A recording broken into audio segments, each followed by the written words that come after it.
नमस्कार दोस्तों, आप सभी का स्वागत है हमारे YouTube channel BCS basic physics में। और आज के इस वीडियो में हम कक्षा 11 का टॉपिक लेकर चल रहे हैं गुरुत्वीय स्थितिज ऊर्जा, ग्रेविटेशनल पोटेंशियल एनर्जी। आज के इस वीडियो में गुरुत्वीय स्थितिज ऊर्जा की परिभाषा, साथ में किसी ठोस या पृथ्वी के कारण से गुरुत्वीय स्थितिज ऊर्जा का व्यंजक। इसके साथ में इस वीडियो में आप देखेंगे पृथ्वी की सतह से कुछ ऊंचाई पर चलने पर गुरुत्वीय स्थितिज ऊर्जा में कितना परिवर्तन होता है। काफी बड़ा वीडियो होने वाला है, बहुत इंपॉर्टेंट होने वाला है। इस वीडियो में आप गुरुत्वीय स्थितिज ऊर्जा के बारे में संपूर्ण जानकारी प्राप्त कर लेंगे। सर्वप्रथम हम बात करेंगे कि गुरुत्वीय स्थितिज ऊर्जा है क्या, ग्रेविटेशनल पोटेंशियल एनर्जी क्या चीज है।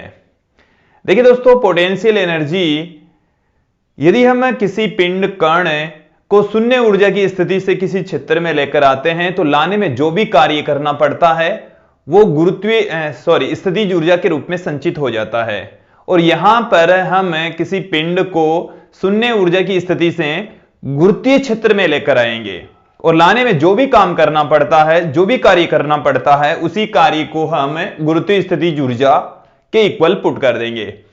दोस्तों, यहां पर शून्य ऊर्जा की स्थिति हम अनंत पर शून्य ऊर्जा की स्थिति मानेंगे, अर्थात हम किसी पिंड को अनंत से गुरुत्वीय क्षेत्र के किसी बिंदु तक लेकर आएंगे और लाने में जो भी काम करना पड़ता है, जो भी कार्य करना पड़ता है, उसको हम स्थितिज ऊर्जा के बराबर पुट कर देंगे, जिसे गुरुत्वीय स्थितिज ऊर्जा कहते हैं।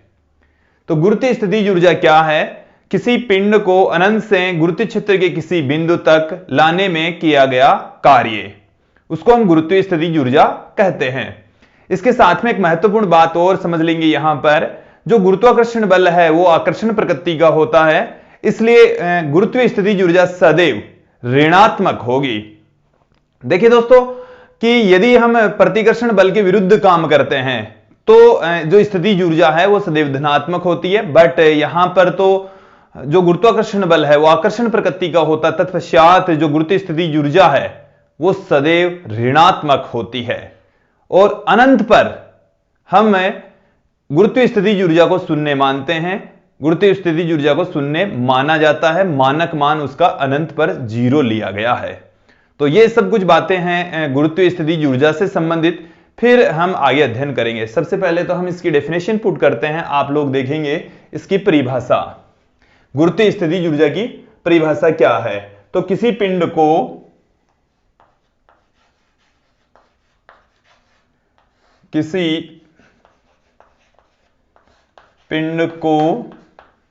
अनंत से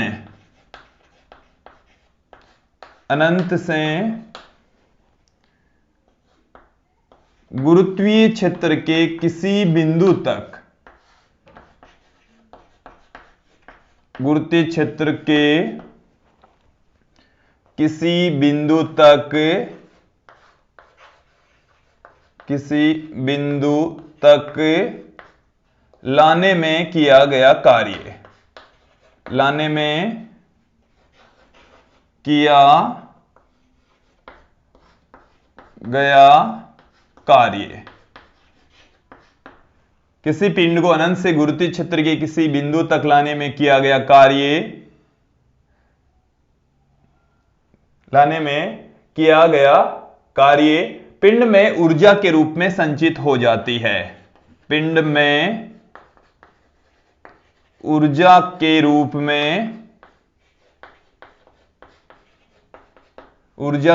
में संचित हो जाती है, संचित हो जाती है, जिसे गुरुत्वीय स्थितिज ऊर्जा कहते हैं, जिसे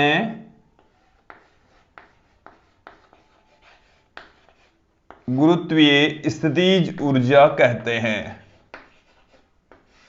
गुरुत्वीय स्थितिज ऊर्जा कहते हैं, गुरुत्वीय स्थितिज ऊर्जा कहलाती है। अब देखिए गुरुत्वीय स्थितिज ऊर्जा से संबंधित जो महत्वपूर्ण बात है वो देखिए कि गुरुत्वाकर्षण बल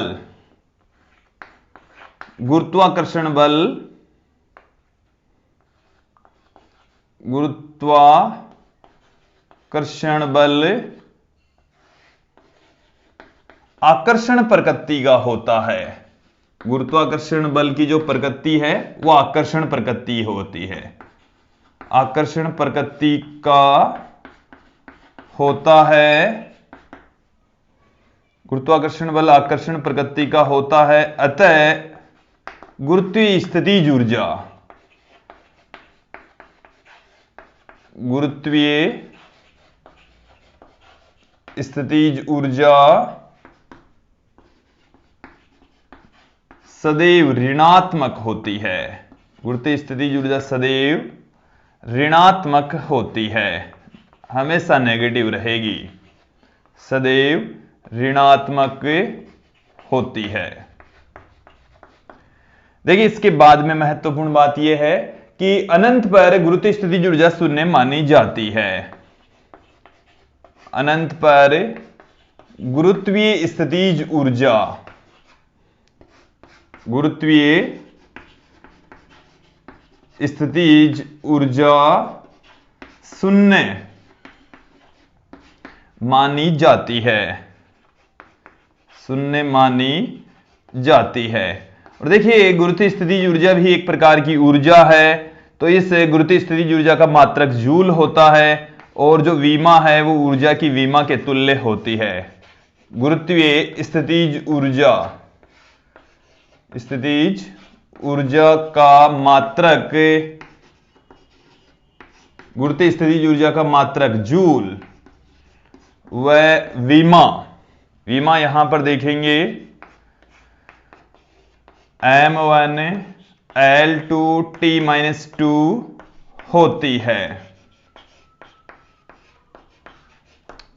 यहां तक आप लोगों को यह समझ में आ गया होगा। देखिए दोस्तों इसके पश्चात हम एक ठोस गोला लेंगे या हम पृथ्वी ले सकते हैं, क्योंकि पृथ्वी भी एक ठोस गोला ही है और उसके कारण से किसी पिंड में संचित जो स्थितिज ऊर्जा है उसकी वैल्यू हम आगे फाइंड आउट करेंगे। तो गुरुत्वीय स्थितिज ऊर्जा में आगे हम यहां पर देख रहे हैं ठोस गोले, ठोस गोला ले सकते हैं हम, या इसके स्थान पर हम पृथ्वी भी बोल सकते हैं, पृथ्वी भी कह सकते हैं ठोस गोले, या हम कह सकते हैं पृथ्वी के कारण गुरुत्वीय स्थितिज ऊर्जा, गुरुत्वीय स्थितिज ऊर्जा, गुरुत्वीय स्थितिज ऊर्जा। यहां पर आप देखेंगे अब कि जैसे ये हमारे पास में कोई ठोस गोला है, ये पृथ्वी ही समझ लीजिए, ठोस गोला इसे मानकर चल रहे हैं। इस ठोस गोले का जो केंद्र है वो है O, ये है कोई ठोस गोला, इसे हम पृथ्वी भी मान सकते हैं, ठोस गोला लेकर चल रहे हैं। इस ठोस गोले के अंदर हम कुछ चीजें लेकर चलेंगे। ठोस गोला, ठोस गोले का जो द्रव्यमान है वो है कैपिटल M, द्रव्यमान कैपिटल M, वह त्रिज्या कैपिटल R है। त्रिज्या और द्रव्यमान हमने यहां पर कंसीडर कर लिया है दोस्तों। अब हम क्या करेंगे, गुरुत्वीय स्थितिज ऊर्जा फाइंड आउट करनी है, तो हमें एक पिंड लेना है और उस पिंड को अनंत से गुरुत्वीय क्षेत्र के किसी बिंदु तक लेकर आना है। तो लाने में जो भी काम करना पड़ेगा वह गुरुत्वीय स्थितिज ऊर्जा के रूप में संचित हो जाएगा। तो दोस्तों हम यहां पर स्मॉल m द्रव्यमान का पिंड लेंगे और उसको अनंत से गुरुत्वीय क्षेत्र के किसी बिंदु P तक लेकर आएंगे। तो लाने में जो भी कार्य है वो फाइंड आउट कर लेंगे और उसको हम स्थितिज ऊर्जा के इक्वल पुट कर देंगे। तो यहां पर हम कंसीडर कर लें कि ये अनंत है और अनंत से यहां से हम उस पिंड को लेकर आ रहे हैं, इस तरीके से लेकर आ रहे हैं। इस गोले की रेडियस कैपिटल R है जिसका द्रव्यमान कैपिटल M है। अब यहां पर आप देखेंगे कि हम गोले के केंद्र से स्मॉल r दूरी पर, स्मॉल r दूरी पर यहां पर एक बिंदु P ले रहे हैं और इस बिंदु P पर P तक हम लेकर आएंगे पिंड को, और इस पिंड स्मॉल m द्रव्यमान वाला पिंड लाया जा रहा है बिंदु P तक। तो स्मॉल m द्रव्यमान के पिंड को अनंत से बिंदु P तक लाने में जो भी काम करना पड़ता है वो इसकी स्थितिज ऊर्जा के रूप में संचित हो जाएगा। दोस्तों हम इस बिंदु P को एक बार हम लेंगे गोले के बाहर, एक बार हम लेंगे गोले के पृष्ठ पर, और एक बार लेंगे हम गोले के अंदर, और तीनों ही स्थितियों में गुरुत्वीय स्थितिज ऊर्जा फाइंड आउट करेंगे दोस्तों। तो यहां पर आप देखेंगे कि हम अनंत से बिंदु P तक लेकर आएंगे, तो अनंत से बिंदु P तक का जो पथ है उसको हम छोटे छोटे टुकड़ों के अंदर विभाजित कर लेंगे। जब भी हम पिंड को अनंत से किसी भी स्थिति में जब अनंत से बिंदु P तक लेकर आएंगे तो उस पथ को छोटे छोटे अल्पांश पथों में विभाजित कर सकते हैं, और अल्पांश विस्थापन देने में किया गया कार्य ज्ञात कर लेंगे, फिर उसमें टोटल कार्य ज्ञात कर लेंगे। टोटल कार्य ज्ञात करने के लिए हम इंटीग्रेशन कर देंगे। तो यहां से हम देखिए दोस्तों क्या है, मैं आगे पुट कर देता हूं कि हम सर्वप्रथम ए पार्ट निकाल रहे हैं गोले के बाहर। गोले के बाहर हम ले रहे हैं बिंदु P small r greater than capital R। इसमें मैं लाइन पुट कर देता हूं कि स्मॉल m द्रव्यमान वाले पिंड को, स्मॉल m द्रव्यमान वाले पिंड को अनंत से बिंदु P तक लाने में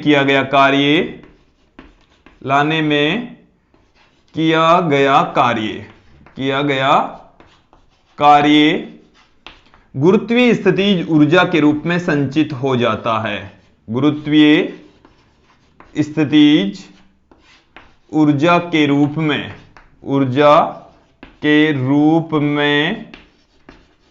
संचित हो जाता है। गुरुत्वीय स्थितिज ऊर्जा के रूप में संचित हो जाता है दोस्तों। अब यहां पर हम देखेंगे कि हम गोले के बाहर अनंत से बिंदु P तक लाते हैं, और P तक लाने में जो काम है वो गुरुत्वीय स्थितिज ऊर्जा के तुल्य होता है। तो इस पथ को हम छोटे छोटे अल्पांश में विभाजित कर सकते हैं। इस पथ को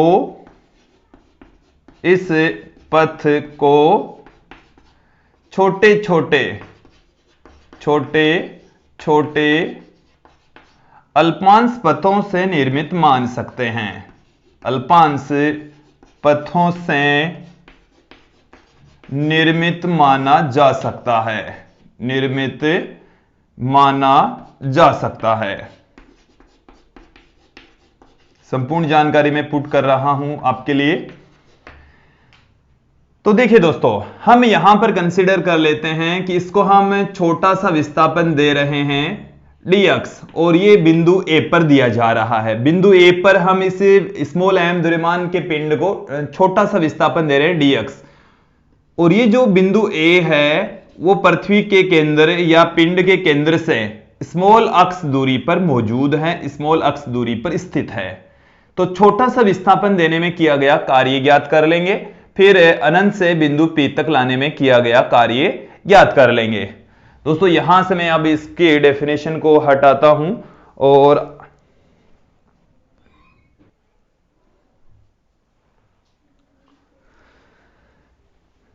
देखिए दोस्तों बिंदु A पर यदि स्मॉल m द्रव्यमान पिंड स्थित है तो इस स्मॉल m द्रव्यमान तथा इस ठोस गोले अर्थात पृथ्वी के मध्य लगने वाला गुरुत्वाकर्षण बल कितना होगा पहले हम देख लेते हैं।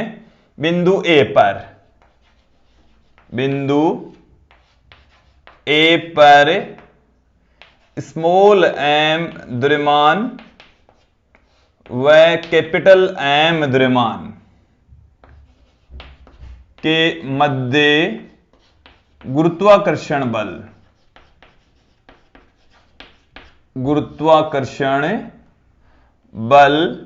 तो गुरुत्वाकर्षण बल F बराबर बिंदु A पर स्मॉल m द्रव्यमान मौजूद हैं, तो इन दोनों के बीच की डिस्टेंस अक्स है। देखिए क्या होगा बल का मान capital G capital M small m बट्टे में अक्स स्क्वायर। ये हमारे पास में बल का सूत्र आ गया है, बल की वैल्यू आ गई है। इसके पश्चात हम देखेंगे स्मॉल एम द्रव्यमान को, स्मॉल एम द्रव्यमान को dx विस्थापन, dx विस्थापन देने में किया गया कार्य, देने में किया गया कार्य, देने में किया गया कार्य। देखिए छोटा सा विस्थापन देने में जो किया गया कार्य है वो भी छोटा सा, और उसको हम लिखेंगे dw से। देखिए यह है छोटा सा कार्य, तो कार्य बराबर होता है बल गुणा में विस्थापन। बल और विस्थापन एक ही दिशा में, दोनों से यहां से डॉट हटाएंगे कोस 0 आ जाएगा, तो एफ dx आ जाएगा। dw इक्वल टू आ गया एफ dx। तो यहां से अब हम जो पिंड है स्मॉल एम द्रव्यमान वाला, उसको हम अनंत से बिंदु P तक लेकर आ रहे हैं। तो अनंत से बिंदु P तक लाने में किया गया कार्य, स्मॉल एम द्रव्यमान को, स्मॉल एम द्रव्यमान को अनंत से बिंदु P तक, अनंत से बिंदु P तक लाने में किया गया कार्य, लाने में किया गया कार्य। तो इसके लिए हम इसको इंटीग्रेट कर देंगे, और इंटीग्रेशन करेंगे क्या आएगा, dw का इंटीग्रेशन, इधर भी इंटीग्रेशन आ जाएगा अनंत से लेकर r तक f dx। इस dw का जो इंटीग्रेशन है वो हो गया है w, यहां से f की वैल्यू हम पुट कर देंगे अनंत से लेकर r तक capital G capital M small m बट्टे में अक्स स्क्वायर, ये dx एज इट इज पढ़ाई है।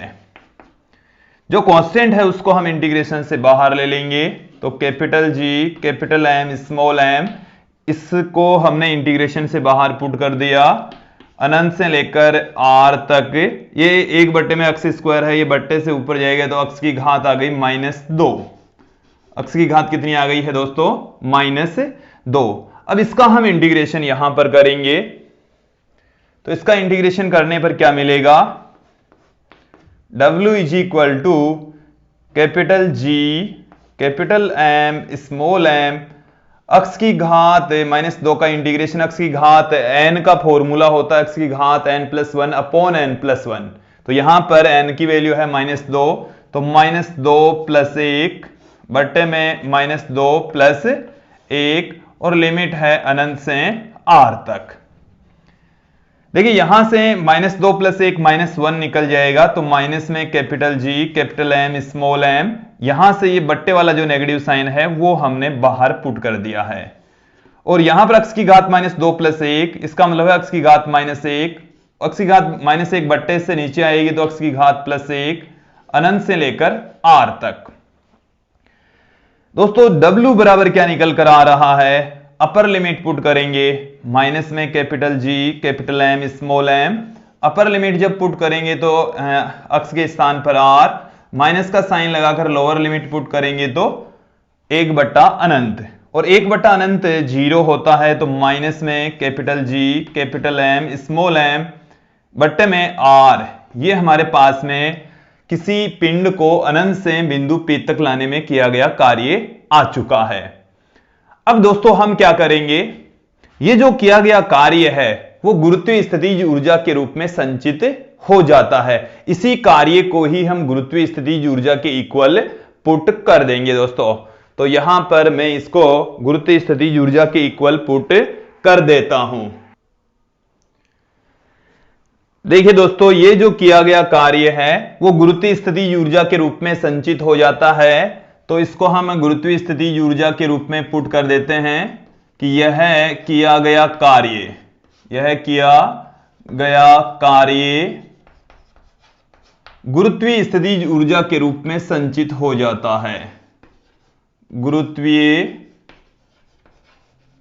स्थितिज ऊर्जा के रूप में संचित हो जाता है, गुरुत्वीय स्थितिज ऊर्जा के रूप में संचित हो जाता है। तो इस W को हम U के इक्वल पुट कर देंगे, ये हमारे पास में U बराबर आ गया है माइनस में capital G capital M small m बट्टे में R। तो पृथ्वी या ठोस गोले के बाहर स्थित किसी पिंड में संचित जो गुरुत्वीय स्थिति ऊर्जा होती है उसकी वैल्यू है U इक्वल टू माइनस में capital G capital M small m बट्टे में R। यहां तक आप लोगों को समझ में आ गया होगा। और यहां पर देखिए दोस्तों स्पष्ट भी हो रहा है कि जो गुरुत्वीय स्थिति ऊर्जा है उसका मान ऋणात्मक होता है, ऋणात्मक प्राप्त हुआ है। और गुरुत्वीय स्थिति ऊर्जा का यदि मान देखें तो वो दूरी के व्युत्क्रमानुपाती होता है, 1/r के समानुपाती होता है, r के व्युत्क्रमानुपाती होता है। अब मैं यहां पर ले रहा हूं बिंदु B गोले के पृष्ठ पर, गोले के पृष्ठ पर स्मॉल r और कैपिटल R दोनों बराबर हो जाएंगे। तो इस इक्वेशन के अंदर, ये जो हमारे पास में इक्वेशन है, इस इक्वेशन के अंदर, इस समीकरण के अंदर हम स्मॉल r के स्थान पर कैपिटल R रखने पर, तो इस समीकरण में स्मॉल r बराबर कैपिटल R रखने पर तो u का जो मान है वो हमें क्या मिलेगा, माइनस में capital G capital M small m बट्टे में कैपिटल R। ये हमें मिलने वाला है, ये हमारे पास में रिजल्ट आ चुका है। तो किसी गोले के पृष्ठ पर जो गुरुत्वीय स्थिति ऊर्जा होगी वो इतनी होगी, अर्थात ये जो बिंदु P है वो यहां न होकर यदि यहां पर होता तब गुरुत्वीय स्थिति ऊर्जा यहां तक होती, मतलब इतनी होती। क्योंकि जो इंटीग्रेशन है दोस्तों वो हम अनंत से लेकर कैपिटल R दूरी तक करते, अनंत से लेकर कितनी दूरी तक लेकर आ रहे हैं, R दूरी तक लेकर आ रहे हैं, तब हमारे पास में गुरुत्वीय स्थिति ऊर्जा की जो वैल्यू है U बराबर माइनस में capital G capital M small m बट्टे में कैपिटल R प्राप्त होता। अब हम इसमें C पार्ट लेकर चलेंगे। C पार्ट है गोले के अंदर। दोस्तों अब हम याद करेंगे गोले के अंदर किसी बिंदु P पर गुरुत्वीय स्थिति ऊर्जा की वैल्यू क्या होगी। C पार्ट गोले के अंदर, और गोले के अंदर स्मॉल r लेस देन होगा कैपिटल R से। देखिए तो इसे समझने के लिए हम जो हमारे पास में गोला या जो पृथ्वी है उसका डायग्राम एक बार देख लीजिए। डायग्राम एकदम सही ढंग से नहीं बना है,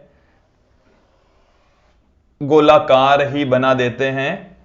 ये अब थोड़ा सा गोले की शेप में आ चुका है। इस गोले का केंद्र है, इसकी जो रेडियस है वो कैपिटल R है, और हम यहां पर इसके अंदर ले रहे हैं ये बिंदु P है जो कि इसके केंद्र से स्मॉल r दूरी पर है।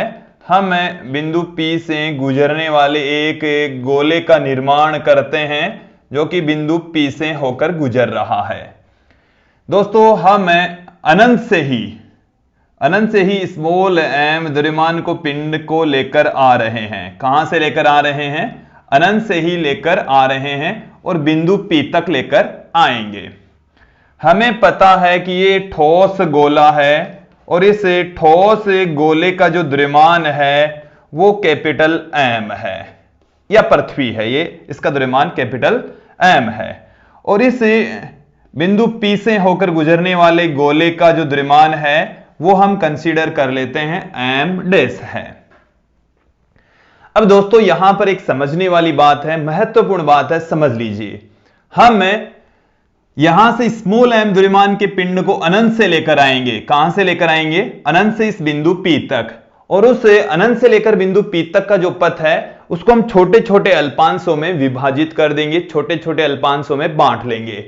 तो देखिए दोस्तों अनंत से लेकर इसके पृष्ठ तक के जो पथ है उसको हम इस अनंत से लेकर बिंदु P तक के पथ को दो टुकड़ों में तोड़ लेंगे। पहला अनंत से इसके पृष्ठ तक, दूसरा जो पथ है वो है इसके पृष्ठ से बिंदु P तक, पृष्ठ से बिंदु P तक। तो देखिए दोस्तों हम अनंत से लेकर इसके पृष्ठ तक इस स्मॉल m द्रव्यमान को लाने में जो किया गया कार्य है वो पहले ही ज्ञात कर चुके हैं। उसके कारण से जो स्थिति ऊर्जा संचित होती है वो हमने B पार्ट में अभी देख ली थी, जो कि माइनस में capital G capital M small m बट्टे में कैपिटल R प्राप्त हो गई थी। अब दोस्तों क्या है कि जैसे ही हम उस स्मॉल m द्रव्यमान वाले पिंड को इधर अंदर लेकर आएंगे तो अलग अलग बिंदुओं पर जो स्मॉल एम द्रव्यमान है उस पर लगने वाला बल भी भिन्न भिन्न होगा। और वो बल भिन्न भिन्न क्यों होगा, उसके पीछे रीजन ये है कि एक तो डिस्टेंस भी अलग अलग होगी, इसके साथ में जो बल लगता है, जिस द्रव्यमान के कारण से बल लगता है, उस द्रव्यमान का मान भी यहां पर बदलता चला जाएगा। एक बार इस बात को, इस स्टेटमेंट को फिर से सुन लीजिए, एकदम क्लियर कर लीजिए कि जैसे यहां पर है तो पूरा का पूरा कैपिटल एम द्रव्यमान काउंट हो रहा है, और जब बिंदु पी पर स्मॉल एम द्रव्यमान आ जाता है, इस बिंदु पर आ जाता है, तब एम डेस काउंट हो रहा है। और जब यहां पर होता है, इससे थोड़ा सा ऊपर यदि स्मॉल एम द्रव्यमान होता है तो एम डेस से तो ज्यादा द्रव्यमान होगा, और उसके कारण से यहां पर बल लगेगा। मैं यहां पर दोस्तों कंसीडर कर लेता हूं कि ये जो बिंदु है, इसकी जो डिस्टेंस है वो अक्स है। डिस्टेंस कितनी है, अक्स है, और अक्स डिस्टेंस के ऊपर जो गोला है, उस गोले, इस अक्स त्रिज्या वाले गोले के अंदर जो द्रव्यमान है वो हम यहां पर कंसीडर कर लेंगे कि अक्स त्रिज्या वाले गोले के अंदर जो द्रव्यमान है वो कितना है। देखिए, हमने स्मॉल आर त्रिज्या वाले गोले का द्रव्यमान एम डेस ले लिया, तो अक्स त्रिज्या वाले गोले का द्रव्यमान यहां से होकर गुजरेगा, ये किसी बिंदु पर है, अक्स वेरिएबल है, अक्स की वैल्यू चेंज होती रहती है, और अक्स पर ही हम उसको अल्पांश विस्थापन देते हैं dx। तो देखिए दोस्तों, इसको एक एक जो लाइन है उसको समझते हुए चलेंगे, एक एक बिंदु को समझते हुए चलेंगे, तभी ये समझ में आएगा। देखिए तो क्या है, देखिए स्मॉल एम द्रव्यमान को, स्मॉल एम द्रव्यमान को, स्मॉल एम द्रव्यमान को अनंत से पी तक लाने में किया गया कार्य, पी तक लाने में किया गया कार्य। देखिए, कार्य बराबर होता है बल गुणा में विस्थापन। छोटा सा विस्थापन देंगे एफ और dx, एफ इंटू dx, तो ये छोटा सा कार्य हो गया। टोटल कार्य के लिए इसको हम इंटीग्रेट कर देंगे अनंत से लेकर स्मॉल आर दूरी तक, अनंत से लेकर स्मॉल आर दूरी तक। दोस्तों यहां पर डॉट आता है, बट एफ और dx एक ही दिशा में, तत्पश्चात डॉट हटाएंगे, cos 0 की वैल्यू 1 हो जाएगी। ओके, अब यहां पर देखिए कि इस इंटीग्रेशन को हम दो टुकड़ों में तोड़ देंगे, अनंत से लेकर इसके पृष्ठ तक, अनंत से लेकर इसके पृष्ठ तक, और फिर इसके पृष्ठ से लेकर इसके अंदर जो बिंदु P है वहां तक। तो अनंत से कैपिटल R तक और कैपिटल R से स्मॉल r तक। तो इस जो इंटीग्रेशन है अनंत से कैपिटल स्मॉल r तक, उसको हमें दो टुकड़ों में तोड़ लेंगे, तो हमें यहां पर ये टुकड़े इस तरीके से मिलने वाले हैं। अब दोस्तों, जो अब अनंत से हम कैपिटल R तक लेकर आते हैं, अर्थात अनंत से स्मॉल m द्रव्यमान को इसके पृष्ठ तक लेकर आते हैं, तो वो हम कार्य पहले ही निकाल चुके हैं, उसकी स्थितिज ऊर्जा का मान हम पहले ही देख चुके हैं। जब हम अनंत से लेकर कैपिटल R तक किसी स्मॉल m द्रव्यमान को लेकर आते हैं, तो कार्य हमें मिला था माइनस में capital G, capital M, small m, बट्टे में कैपिटल R। ये हमने पहले ही देख लिया था, बी पार्ट में देख लिया था। तो दोस्तों इसको हम क्या पुट कर देंगे कि W इज इक्वल टू हमें क्या मिल रहा है, इसकी वैल्यू है माइनस में capital G, capital M, small m, बट्टे में कैपिटल R। अब यहां पर देखेंगे कि ये जो कैपिटल F है इसकी वैल्यू कितनी होगी, वो इस कैपिटल F की वैल्यू भी यहां पर हमें पुट करनी है। तो कैपिटल R से स्मॉल r तक F dx। देखिए दोस्तों, इस स्थिति में यहां पर हम बिंदु A कंसीडर कर लेते हैं, जो कि इसके केंद्र से स्मॉल अक्ष दूरी पर है। तो इस अक्ष दूरी के अंदर जो द्रव्यमान है, उस द्रव्यमान के कारण से ये बल F लगेगा। तो पहले तो हम वो द्रव्यमान ज्ञात कर लेते हैं, अक्ष त्रिज्या वाले गोले का द्रव्यमान। तो देखिए दोस्तों, 4/3 पाई कैपिटल R क्यूब, आयतन का जो द्रव्यमान है वो है कैपिटल M, आयतन का द्रव्यमान ये है कैपिटल M। कितना है, कैपिटल M। तो एकांक आयतन का द्रव्यमान, एकांक आयतन का द्रव्यमान हमारे पास में हो जाएगा कैपिटल M बट्टे में 4/3 pi capital R cube. Okay, हमें किसका द्रव्यमान चाहिए? अक्ष त्रिज्या वाले गोले का द्रव्यमान। तो अक्ष त्रिज्या वाले गोले का जो आयतन होगा वो कितना होगा? आयतन समझ लीजिए, उसका आयतन होगा 4/3 पाई अक्ष क्यूब। आयतन का द्रव्यमान, आयतन का द्रव्यमान, और उस द्रव्यमान की वैल्यू क्या होगी? उस द्रव्यमान को हम m1 से पुट कर दें, m1 से पुट कर दें, क्योंकि m डैश तो हमने स्मॉल r त्रिज्या के गोले का द्रव्यमान ले लिया, तो m1 है, इसकी वैल्यू क्या होगी? m1 की वैल्यू होगी, इसको हम 4/3 पाई अक्ष क्यूब से मल्टीप्लाई कर दें, तो हमें क्या मिलेगा? कैपिटल M बट्टे में 4/3 pi capital R cube into में 4/3 पाई अक्ष क्यूब। तो बराबर हमें क्या मिल रहा है? m अक्ष क्यूब बट्टे में capital R cube. Capital R cube 4/3 पाई से 4/3 पाई कैंसिल हो जाएगा दोस्तों। अब यहां पर हम इस f की वैल्यू पुट करते हैं कि बिंदु A पर, बिंदु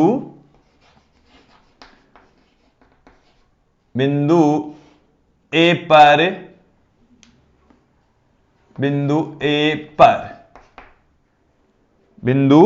A पर स्मॉल m व m1 के मध्य बल, क्योंकि बिंदु जो A है उस पर जो गोला बनेगा उसका जो द्रव्यमान है वो हमने m1 कंसीडर किया है, तो जो बल होगा वो कितना होगा? देखिए, capital G m1 m upon अक्ष स्क्वायर, क्योंकि जो डिस्टेंस है वो अक्ष लेकर चल रहे हैं, तो m1 की यहां पर वैल्यू पुट कर दीजिए। तो m1 की वैल्यू है कैपिटल M, यहां से देखिए अक्ष क्यूब बट्टे में R क्यूब, अक्ष क्यूब बट्टे में R क्यूब। तो इस f की जो वैल्यू है वो हमें क्या मिली है? Capital G capital M small m अक्ष बट्टे में R क्यूब। ये हमें f की वैल्यू प्राप्त हो गई है दोस्तों। अब इस f की वैल्यू उठाकर हम यहां पर पुट कर देंगे, समझते हुए चलेंगे, आराम से समझ में आ जाएगा, अच्छे से आ जाएगा। तो इस w बराबर क्या निकल कर आएगा? इसको चाहे तो कोई इक्वेशन दे दीजिए, इसको मैं देता हूं इक्वेशन नंबर A, इसको इक्वेशन नंबर B। तो B को हमने क्या किया है? A में पुट किया है दोस्तों।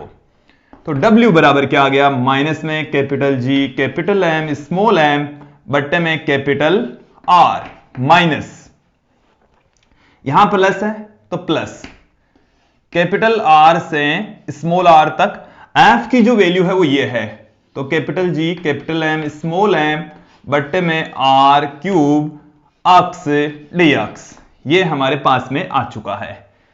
यहां से देखिए w is equal to minus में capital G capital M small m बट्टे में कैपिटल R, जो कांस्टेंट है उसे आप इंटीग्रेशन से बाहर ले लेंगे, तो capital G capital M small m बट्टे में R क्यूब हम इंटीग्रेशन से बाहर ले लेंगे। यहां पर अक्ष रह गया, अक्ष का जो इंटीग्रेशन होगा वो अक्ष की घात 2 बट्टे में 2, अक्ष की घात 2 बट्टे में 2 इसका इंटीग्रेशन हो गया, और लिमिट है कैपिटल R से स्मॉल r तक।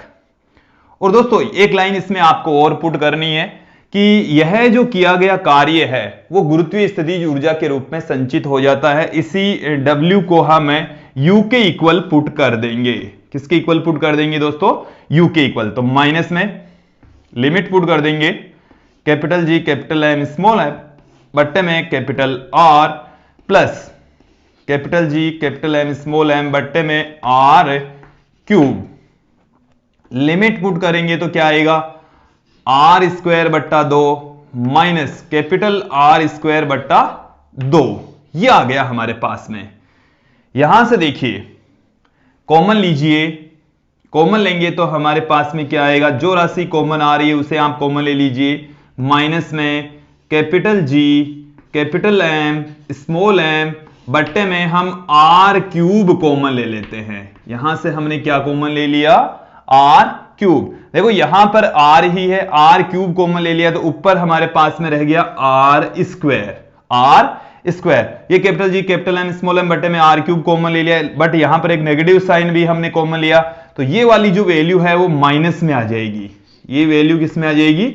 माइनस में। नेगेटिव साइन कॉमन ले लिया तो ये आ जाएगी प्लस में। ये किस में आ जाएगी? प्लस में आ जाएगी हमारे पास में।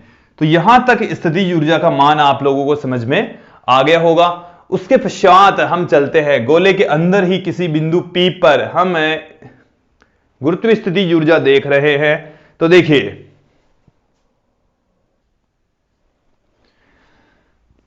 दोस्तों, यहां तक हमारे पास में स्थितिज ऊर्जा आ चुकी है। इसको हम कैलकुलेट करते हैं तो क्या मिलेगा? U इज इक्वल टू क्या मिल रहा है? माइनस में capital G capital M small m बट्टे में आर क्यूब, अंदर हमारे पास में रह गया है ये आर स्क्वायर रह गया, और ये प्लस में आर स्क्वायर बट्टा 2 रह गया। तो इसको हम 3/2 आर स्क्वायर पुट कर सकते हैं, 3/2 आर स्क्वायर, फिर माइनस में हमारे पास में रह गया आर स्क्वायर बट्टे में 2। तो ये हमारे पास में व्यंजक आ चुका है किसी गोले के अंदर गुरुत्वीय स्थितिज ऊर्जा का सूत्र, फॉर्मूले का व्यंजक। ये आप लोगों को अच्छे से ध्यान में रखना है, याद रखना है। अब दोस्तों हम बात करेंगे कि गोले के केंद्र पर अर्थात पृथ्वी के केंद्र पर गुरुत्वीय स्थितिज ऊर्जा कितनी होती है। तो ये हमारे पास में एक कंडीशन आ गई है, पृथ्वी के केंद्र पर, पृथ्वी के केंद्र पर गुरुत्वीय स्थितिज ऊर्जा, गुरुत्वीय स्थितिज ऊर्जा पृथ्वी के केंद्र पर, पृथ्वी के केंद्र पर गुरुत्वीय स्थितिज ऊर्जा का मतलब हो गया R बराबर 0। R बराबर कितना है? 0। और R बराबर जब 0 इसमें हम पुट कर देंगे तो U बराबर हमें मिल रहा है, यहां से R की वैल्यू 0 हो गई, फिर ये 3/2 आर स्क्वायर बचेगा, आर स्क्वायर से आर स्क्वायर कैंसिल हो गया, माइनस में 3/2 capital G capital M small m बट्टे में कैपिटल आर हमें मिलेगा। ये वाला फॉर्मूला हमें प्राप्त हो जाएगा। और ये जो माइनस में capital G capital M small m बट्टे में आर है वो पृष्ठ पर स्थितिज ऊर्जा के बराबर होता है। तो यहां पर आप देखेंगे कि केंद्र पर जो स्थितिज ऊर्जा होती है वो इसके पृष्ठ पर जो स्थितिज ऊर्जा होती है, पृष्ठ पर या सतह पर जो स्थितिज ऊर्जा होती है उसका 3/2 गुना होती है दोस्तों। अब उसके पश्चात हम आप लोगों को बताएंगे गुरुत्वीय स्थितिज ऊर्जा का दूरी के साथ में परिवर्तन। स्थितिज ऊर्जा ऋणात्मक होती है, दूरी के साथ में उसका मान किस तरीके से बदलता है वो अब यहां पर आप लोगों के सामने रखते हैं। देखिए ये हम ले रहे हैं, ये हमारे पास में है अक्ष एक्सिस, इसके ऊपर हम लेंगे दूरी स्मॉल r, इस पर हम लेंगे स्थितिज ऊर्जा u, इस तरफ हम क्या ले रहे हैं? स्थितिज ऊर्जा। यह है गुरुत्वीय स्थितिज ऊर्जा दोस्तों। यहां पर आप देखेंगे ये जो अब हमारे पास में है u व r में ग्राफ, u और r के बीच में ग्राफ, मध्य ग्राफ। दोस्तों हमारे पास में सभी फॉर्मूले हैं और उन्हीं फॉर्मूलों का प्रयोग करते हुए हम गुरुत्वीय स्थितिज ऊर्जा की वैल्यू फाइंड आउट करेंगे। दूरी के साथ में ग्राफ यहां पर देखेंगे, यह है पृष्ठ पर, यहां पर स्मॉल r का मान है कैपिटल R के बराबर, और हम यहां पर कंसीडर कर लेते हैं कि ये हमारे पास में इतनी वैल्यू होती है। हमने गुरुत्वीय स्थितिज ऊर्जा का मान गोले के बाहर इतना देखा था, गुरुत्वीय स्थितिज ऊर्जा का मान दूरी के व्युत्क्रमानुपाती होता है, इस तरीके से उसकी वैल्यू बदलती है, u समानुपाती होता है 1/r के, और पृष्ठ पर इसका मान होता है मैं यहां पर पुट कर देता हूं u बराबर माइनस में capital G capital M small m बट्टे में कैपिटल R के इक्वल। आप यहां पर देखेंगे कि जैसे जैसे अंदर जाएंगे, अंदर चलेंगे आप गोले के, तो उसके पृष्ठ केंद्र पर उसका मान, उसके पृष्ठ पर जो मान होता है ये u है पृष्ठ पर, u है पृष्ठ पर, केंद्र वाले से 3/2 गुना होता है, ये है इसका मान, इससे 3/2 u पृष्ठ पर। तो केंद्र पर जो मान होता है वो इसके पृष्ठ पर मान का 3/2 गुणा होता है दोस्तों। तो ये थी गुरुत्वीय स्थितिज ऊर्जा, किसी ठोस गोले के कारण से गुरुत्वीय स्थितिज ऊर्जा। अब हम यहां पर देखेंगे कि पृथ्वी की सतह से h ऊंचाई पर जाने पर गुरुत्वीय स्थितिज ऊर्जा में परिवर्तन किस तरीके से होता है, कितना परिवर्तन होता है, उसका व्यंजक अब हम यहां पर इस वीडियो में आगे देखने वाले हैं दोस्तों अब हम यहां पर फाइंड आउट करेंगे कि पृथ्वी के पृष्ठ से हम कुछ ऊंचाई पर यदि हम चले जाएं तो गुरुत्वीय स्थितिज ऊर्जा में कितना परिवर्तन होता है। देखिए दोस्तों, कंडीशन समझ लीजिए, स्थिति समझ लीजिए कि ये हम हैं पृथ्वी के पृष्ठ पर। कहां पर मौजूद हैं हम? पृथ्वी के पृष्ठ पर मौजूद हैं और पृथ्वी के पृष्ठ से हम स्मॉल h ऊंचाई पर चले जाते हैं। ये स्मॉल h डिस्टेंस है, इसकी जो रेडियस है वो कैपिटल R है। तो यदि यहां पर जो स्थितिज ऊर्जा है इसके पृष्ठ पर वो U1 है, इस बिंदु पर जो स्थितिज ऊर्जा है वो है U2। तो स्थितिज ऊर्जा में जो परिवर्तन है डेल्टा U वो हमें फाइंड आउट करना है। तो डेल्टा U की वैल्यू हमें ज्ञात करनी है कि पृथ्वी की सतह से कुछ ऊंचाई पर गुरुत्वीय स्थितिज ऊर्जा में परिवर्तन कितना होता है। तो देखिए दोस्तों, पृथ्वी के पृष्ठ पर हम पढ़ चुके हैं, पृथ्वी के पृष्ठ पर गुरुत्वीय स्थितिज ऊर्जा, गुरुत्वीय स्थितिज ऊर्जा, और गुरुत्वीय स्थितिज ऊर्जा को हम U1 से पुट कर दें तो जो कि माइनस में capital G capital M small m बट्टे में कैपिटल R के तुल्य होती है। और पृथ्वी के पृष्ठ से h ऊंचाई पर, पृथ्वी के पृष्ठ से h ऊंचाई पर, पृथ्वी के पृष्ठ से h ऊंचाई पर गुरुत्वीय स्थितिज ऊर्जा, गुरुत्वीय स्थितिज ऊर्जा क्या होगी, उसको हम U2 से पुट कर दें। किससे पुट कर दें दोस्तों? U2 से। अब h ऊंचाई पर चल रहे हैं तो जो टोटल डिस्टेंस है पृथ्वी के केंद्र से वो कैपिटल R प्लस में h हो जाएगी। ये जो फॉर्मूला है वो क्या आ जाएगा आपके पास में, माइनस में capital G capital M small m बट्टे में आ गया कैपिटल R प्लस में h। इसको मैं देता हूं इक्वेशन नंबर 2, समीकरण 2। तो पृथ्वी की सतह से h ऊंचाई पर चलने पर, पृथ्वी की सतह से h ऊंचाई पर जाने पर गुरुत्वीय स्थितिज ऊर्जा में परिवर्तन, गुरुत्वीय स्थितिज ऊर्जा में परिवर्तन, गुरुत्वीय स्थितिज ऊर्जा में परिवर्तन, गुरुत्वीय स्थितिज ऊर्जा में जो परिवर्तन है उसको हम डेल्टा U से लिखेंगे। तो अंतिम स्थितिज ऊर्जा U2, प्रारंभिक स्थितिज ऊर्जा U1। U2 और U1 की वैल्यू समीकरण 1 और 2 से उठाकर पुट कर दीजिए। क्या आ जाएगा आपके पास में? डेल्टा U आ जाएगा। U2 की वैल्यू कितनी है दोस्तों? माइनस में capital G capital M small m बट्टे में R प्लस में H, माइनस में ये एक तो नेगेटिव साइन यहां पर है, एक नेगेटिव साइन इसके फॉर्मूले में है, तो माइनस माइनस प्लस हो जाएगा capital G capital M small m बट्टे में कैपिटल R। तो यहां से देखिए दोस्तों, जो कॉमन आ रहा है उसे आप कॉमन ले लीजिए। तो capital G capital M small m common आ रहा है, यहां पर हमारे पास में रह गया 1 बट्टे में R, यहां पर रह गया माइनस में 1 बट्टे में R प्लस H। लघुत्तम ले लीजिए आप लोग। जब हम लघुत्तम लेंगे तो R इंटू में R प्लस H, ये हमारे पास में लघुत्तम आ गया है। हमने यहां पर ये वाली वैल्यू है वो भी पुट करनी है। चलिए कैपिटल G के ये वाली वैल्यू मैं इधर पुट कर देता हूं।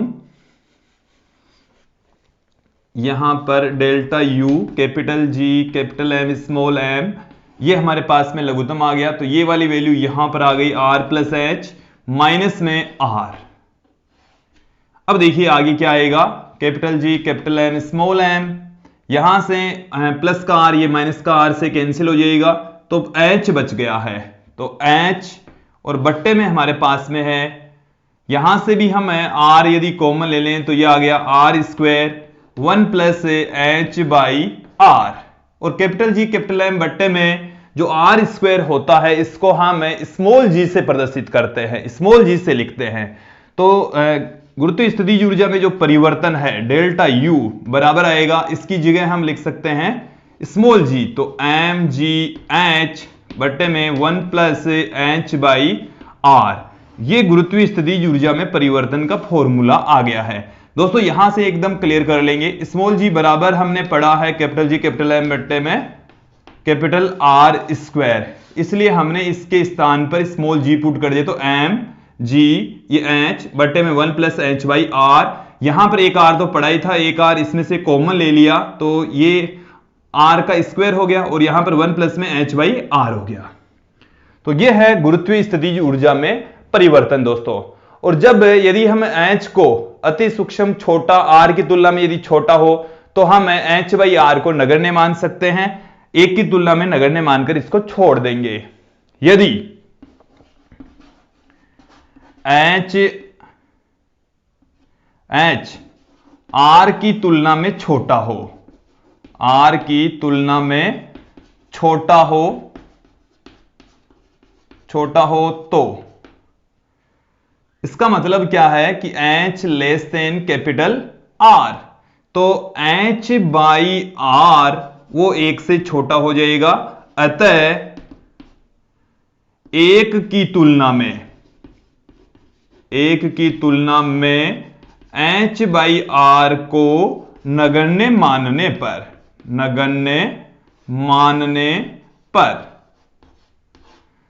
मान लेंगे इस एक की तुलना में, तो गुरुत्वीय स्थितिज ऊर्जा में परिवर्तन हमारे पास में क्या रह गया है, गुरुत्वीय स्थितिज ऊर्जा में परिवर्तन, गुरुत्वीय स्थितिज ऊर्जा में परिवर्तन, और वो है डेल्टा यू बराबर एम जी एच, जो कि हम बार बार यूज में लेते हैं दोस्तों। एक्चुअल में उसको कहते तो है कि वही स्थितिज ऊर्जा mgh होती है, गुरुत्वीय स्थितिज ऊर्जा को हम किसके तुल्य लेकर चलते हैं, mgh, बट ये है गुरुत्वीय स्थितिज ऊर्जा में परिवर्तन। जब हम पृथ्वी के पृष्ठ से किसी पिंड को h ऊंचाई पर रखते हैं तो ये है स्थितिज ऊर्जा में परिवर्तन, जिसको हम स्थितिज ऊर्जा के इक्वल ही लेकर चलते हैं, स्थितिज ऊर्जा ही कहते हैं। तो दोस्तों एक्चुअल में वो होता है कि जब हम पृथ्वी के पृष्ठ से किसी ऊंचाई पर यदि हम पिंड को लेकर जाते हैं तो उसकी स्थितिज ऊर्जा में परिवर्तन। तो दोस्तों ये काफी लंबा वीडियो रहा, इस वीडियो में आपने गुरुत्वीय स्थितिज ऊर्जा कहते किसे हैं इसके बारे में जाना समझा, इसके साथ में किसी ठोस गोले या पृथ्वी के बाहर पृष्ठ पर तथा अंदर किसी बिंदु पर गुरुत्वीय स्थितिज ऊर्जा का व्यंजक देखा, इसके साथ में पृथ्वी के पृष्ठ से कुछ दूरी पर चलने पर गुरुत्वीय स्थितिज ऊर्जा में कितना परिवर्तन होता है उसका सूत्र भी आपने देखा। काफी लंबा चौड़ा वीडियो रहा दोस्तों, हालांकि बहुत सारा इंटरेस्टिंग भी है, बहुत सारी चीजें समझने वाली भी है। आज की इस वीडियो में इतना ही, धन्यवाद दोस्तों।